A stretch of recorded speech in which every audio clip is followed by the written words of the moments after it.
হবিগঞ্জের জাতীয় নাগরিক পার্টি এনসিপির সমাবেশ শেষে ধাওয়া পাল্টা ধাওয়া ও ইট পাটকেল নিক্ষেপের ঘটনা ঘটেছে। এ সময় সাংবাদিক সহ কমপক্ষে 15 জন আহত হয়েছে। এনসিপির দাবি, সমাবেশ শেষে সার্কিট হাউসে ফেরার পথে তাদের উপর ছাত্রদল হামলা করে। অন্যদিকে ছাত্রদল বলছে, বিএনপির নেতৃবৃন্দ নিয়ে এনসিপির নেতারা নেতিবাচক মন্তব্য করায় সাধারণ মানুষ এই হামলা চালায়। শাকিল চৌধুরীর তথ্য ছবিতে প্রতিবেদন। মঙ্গলবার সন্ধ্যায় হবিগঞ্জ শহরের থানার মোড় এলাকায় হঠাৎই সংঘর্ষে জড়ায় এনসিপি ও ছাত্রদল কর্মীরা। এ সময় ধাওয়া পাল্টা ধাওয়া ও ইট পাটকেল নিক্ষেপ হয়।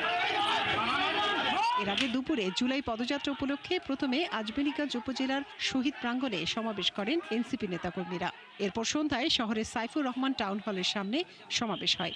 এনসিপির অভিযোগ, কেন্দ্রীয় নেতা নাসিরউদ্দিন পাটোয়ারি ও সার্জিস আলম সহ অন্যান্যরা সার্কিট হাউসে ফেরার পথে থানার মোড় এলাকায় তাদের উপর হামলা করে ছাত্রদল নেতাকর্মীরা। এ সময় কেন্দ্রীয় নেতাদের স্থানীয় সোনালী ব্যাংকে অবরুদ্ধ করে রাখে বলেও দাবি করেন তারা। বলুক যে তারা এভাবে সন্ত্রাসী পালবে, এভাবে দমন করবে, আরেকটা স্বৈরাচার কায়েম করবে, তাহলে আমাদের যা করে আমরা তাই করব। কিন্তু তারা রক্ত নিক, জীবন নিক, কোন সন্ত্রাসী এই বাংলাদেশের কায়েম হইতে দেওয়া হবে না।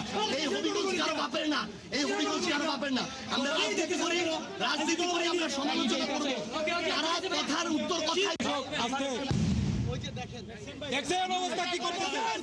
অন্যদিকে ছাত্রদলের নেতাকর্মীদের অভিযোগ, বিএনপি নেতাদের নিয়ে বিভিন্ন নেতিবাচক মন্তব্যের কারণেই সাধারণ মানুষ এই হামলা চালায়। এতে ছাত্রদলের কেউ জড়িত নন বলেও দাবি করেন তারা। আজকে তারা উচ্ছৃঙ্খল এবং উস্কানিমূলক বক্তব্যের প্রেক্ষিতে যে ঘটনা ঘটছে, এইটা মূলত উস্কানিমূলক ঘটনা ঘটছে। এটার সাথে আমাদের বাংলাদেশ জাতীয় ছাত্রদল সহ কোনো অঙ্গ সংগঠন জড়িত নয়। আমরা যেটা শুনেছি যে ওনারা যাওয়ার পথে সাধারণ মানুষ তাদেরকে আটকানোর চেষ্টা করেছে, যে আপনারা যে গালাগালি করেছেন বা আপনারা এই ধরনের রাজনীতি পরিহার করতে হবে, এইভাবে ওনারা বলার চেষ্টা করেছেন। তারপরে শুনেছি যে একটু গন্ডগোল হয়েছে এই আর কি। এ বিষয়ে হবিগঞ্জ পুলিশ সুপার তারেক মাহমুদ জানান, পুরো বিষয়টি পর্যবেক্ষণ করা হচ্ছে, তদন্তের ভিত্তিতে ব্যবস্থা নেওয়া হবে।